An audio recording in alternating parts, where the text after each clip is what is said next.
Well, Dr. Sanjay Jha, you were raising your hand. I want to ask you, if this had happened in any other state, the first refrain would have been that the BJP law and order situation is pathetic. Today, where are those voices tonight, Dr. Sanjay Jha?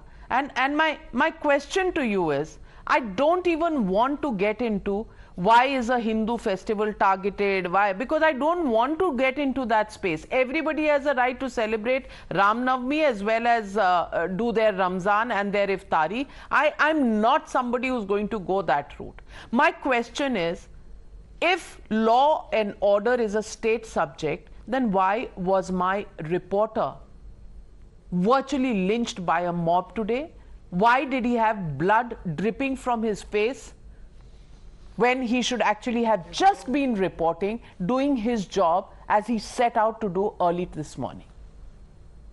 Navika, valid questions, and I do wish him a very speedy recovery, and it's something that we should all be concerned about as citizens of the country, forget our political affiliation. A couple of home truths are necessary here. Number one, the state that I live in, Maharashtra, is witnessing an equally horrific communal conflagration going on in Sambhajinagar, formerly called Aurangabad. Who runs the state? The Bharatiya Janata Party does. As you correctly mentioned in the introduction, it's also happening in Gujarat. So the problem that we have today is, and this is the real fascinating insight we need to have. I remember following politics or being part of politics for years.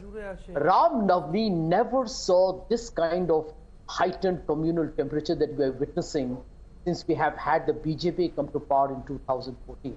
And these are not sporadic anymore. They're almost becoming predictable because we all know that riots in India are usually orchestrated. And one of the people who's written a very famous book on riots is actually a BJP MP called Mr. M.J. Akbar. And if you read his entire story on the book called Riots After Riots, he mentions there that yes, it's a law and order problem for sure, but more critical is who causes these communal riots. And they're usually politically motivated. You're absolutely right, Navika, in saying that this is an issue that needs to be looked in a bipartisan fashion. However, everything in India is dictated by electoral mathematics.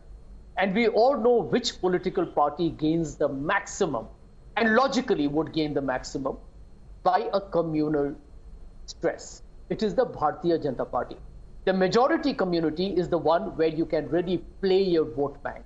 After all, the minority community, whether it's 15, 20 or 30%, can never be as influential as the majority community. And that's where the entire game of social polarization that the BJP does in a ruthless, unethical, and in my opinion, in absolutely repugnant Dr. Sanjay Jha, Dr. Sanjay Jha, normally I agree with you because you make very logical points. But today, you're virtually preaching when for decades, the Congress has just done the same.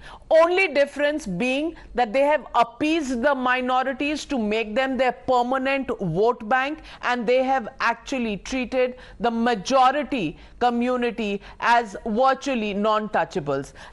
Let's just not get into a preachy mode and point fingers at the BJP, but let me get in Mr. GVL Narasimha.